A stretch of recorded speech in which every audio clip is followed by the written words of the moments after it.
start from there. How's the tour been going? Tour's been phenomenal. Yeah, pretty much like the best.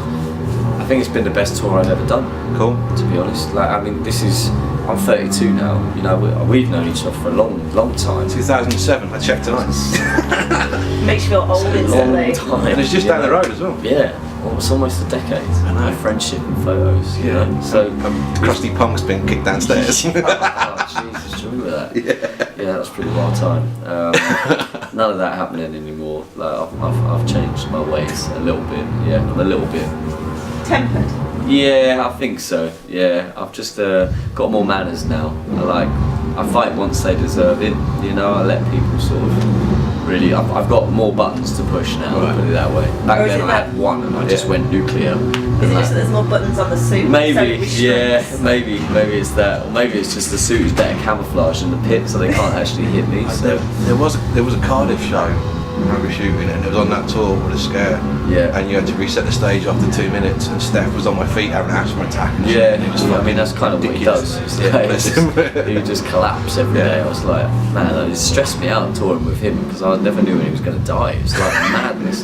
Played a show in Newport, and I literally had to walk him out of the venue to a hospital. I was just like, it's going to take too long for an ambulance to come. I'll just walk you up the road, like, dump you in there. It's madness. But yeah, it's been, you know, to be 32 and be doing this like 10 years later, and it's really special, man. Really special time, and it feels. I don't know. The music's connecting with people, and you know, we only put the album out in August, so it hasn't really had like. This is just a year of people listening to Blossom, and what we're seeing is just mental. Every night's sold out. Tonight's 550 people in Wolverhampton. That's a lot. That's a big room to fill, you know. Like, so I feel really excited. It's definitely building the right way. There's Wolverhampton shows don't sell out Wolverhampton ever. No, excellent. It's weird. That's good news. It's like properly weird shows here. It was funny for me because we had it was the last show on the tour, and it was the last show to sell out, and it was taking a while. You know, everything else went, and it was the last one that was taking a while. And it sold out on Friday, and all weekend I had people on my Twitter like, anyone can sell me a ticket to Wolverhampton. Like, how do I get one? I'm desperate to see them. And I was just like, you fuckers, you waited and you thought, nah, I'll be fine. I think it's like this Midlands apathy. Yeah. Like Birmingham and Wolverhampton shows. The weirdest one was Movie Life. Movie Life put two dates, Manchester and London, sold out. Yeah. Put Birmingham. But then it was an afterthought. It was an Birmingham afterthought. show was an afterthought. Anyone in the Midlands had already made a decision. We're either going south or we're going north. And they sold like 90 tickets. Shut up. So Vinny comes out, he's like, let's bring it in. And someone at the back goes, you fucking bring it in. And he's just like, fuck, what do we do now? And there's me at the front going, On the blacklist, Birmingham. Never happened. Afterwards, Vinny's like, I'm never coming back to Birmingham. They can go fuck themselves. Man, It was awful. well, it's kind of funny. But it is kind of funny, but like you've also got to be able to roll with those punches. You know, like I've been. You know, when people say bring it in to me, I do. I fucking bring it there and then wrap it around his neck and choke him out until we're best friends. Do you know what I mean? Because that's what people want. So, but yeah, that must have been tough. I don't have that problem at the minute. No, It's been crazy. It's been really, really crazy. And the thing is though, we've been trying to be smart about this and play, like underplay. You know, this was the first tour that we put on sale where we thought, okay, we'll push it up to some bigger rooms and really test it. For them all to sell out was a real shock. Yeah. So I just think now it's about just moving forward, you know, as strong and as quickly as we can, and building it all. Got a new album coming out in January. We're incredibly excited about it. We've got there's the songs on there. It's as uncompromising, but it's definitely like more considered in delivery. You know, Blossom was it's like a bomb going off in your face. This is like a rock record. One Room's a rock record, and it's kind of a record that I've wanted to write my whole life, but never really had the knowledge of how to do that. So I found it finally. So with this being like more of a rock record, and possibly, to use a shitty word, more accessible, so possibly more radio play and stuff. Yeah. I remember when Gallows went boom, and it went fucking shitty pretty quick. Totally.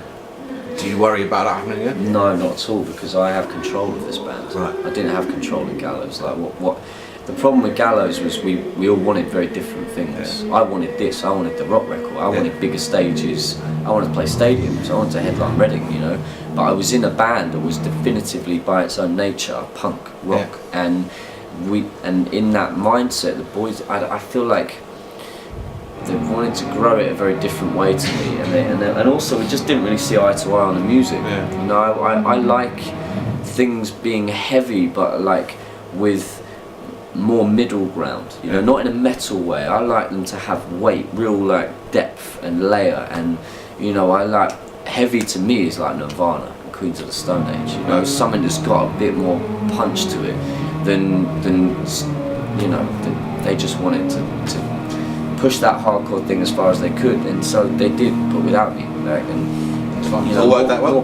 well, yeah. I mean, for me, it has. Yeah. I feel the happiest I've ever been. But it's also, you know, when you get to that point, when you're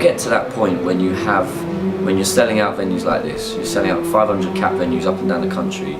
That's when you need a clear direction, and you need a leader to say like, this is where we're going, this is our path, let's do this.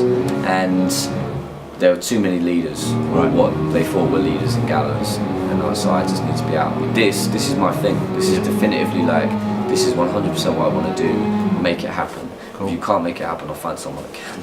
Like, You mentioned being in control more. Yeah. Do you feel like you're delivering with each album more of a full concept? So from like wearing a floral suit to kind of pick up on the imagery of Blossom to shooting the Lullaby video. Yeah, I mean the videos are really important because I think, you know, as a creative you have many different platforms when you're in a band, ways to present yourself and your ideas and your music, your aesthetic. I think when you start like outsourcing those to people, it can go very wrong really quickly and you lose control. The one thing I've learned my whole life is like when I have control, like I just feel happier. And one thing I never really felt in any of my bands previously was totally happy. You know, I was much happier in Pure Love because what we kind of retained that control. We were just, it was about like a better atmosphere. Gallows, I really struggled with it. I was young and I was arrogant and obnoxious, and it kind of helped sell it, but it was also like, for every fan that I gained that way, I lost another. Do you know what I mean? So it just, I was basically going around in a circle. This way, I think music is all kind of cyclical, but with this, I feel like the circle's getting bigger and bigger and bigger every tour, and what we're doing is the fans that are inside are becoming, they're being bolstered, they feel strengthened by it all. So, you know, going back to what you said, like, definitely the control is there now, and it's been the thought process is about every aspect of this band and the presentation, not only the songs and the music, the videos and the performance. The thing about the suit is that we needed production. I wanted production, you know, but we couldn't afford lights. We could barely afford a sound man.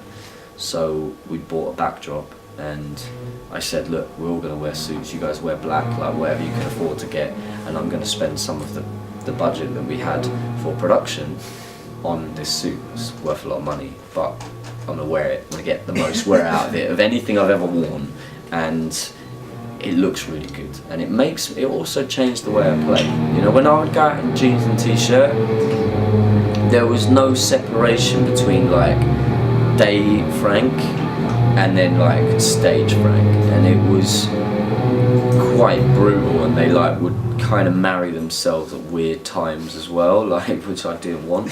And so what I needed was something that I could put on that would make me feel like kind of uncomfortable to begin with, and now it's like my battle armor. Like I put it on, and it's a real like it's a ritual, you know. And as soon as I've got that suit on, I just feel strong, and I feel like in the mode, and it makes me play totally differently, you know, because I don't want to ruin it. So, I wasn't no wonder that. Like any other mere mortal, no, yeah, stage diving in a suit would have at least ripped it by now. yeah, no, it's the two labels are kind of hanging off it. That's it. For the most part, it survived, and it took an absolute beating in London. There were people in London that were like, they wanted a piece of that suit, like, and like, they weren't getting it without a heel or an elbow to the face. So if 21 Pilots had worn a suit when they played Reading, then like, he might have been better off. Maybe, yeah, I don't know. Maybe they shouldn't have played. I didn't say it. I'm not getting involved. Should we bust through quick fire then? Yeah. So we thought rather than doing the same old bollocks, we'd just bust a load of words out, or like words or phrases, and give one word answer. Okay, one word answer. All right. One or two, where you want? Paul or Mary? Mary. Mel or Sue? Mel or Sue? Mel. Bread or cake? Cake. Soggy or bottom? Bottom. Love. Hate. Okay. Pure love. Jimmy. Yeah. Rattlesnakes. Best thing I've ever done in my life. Future. Punk rock. Past. Punk rock. Yeah. Wolverhampton.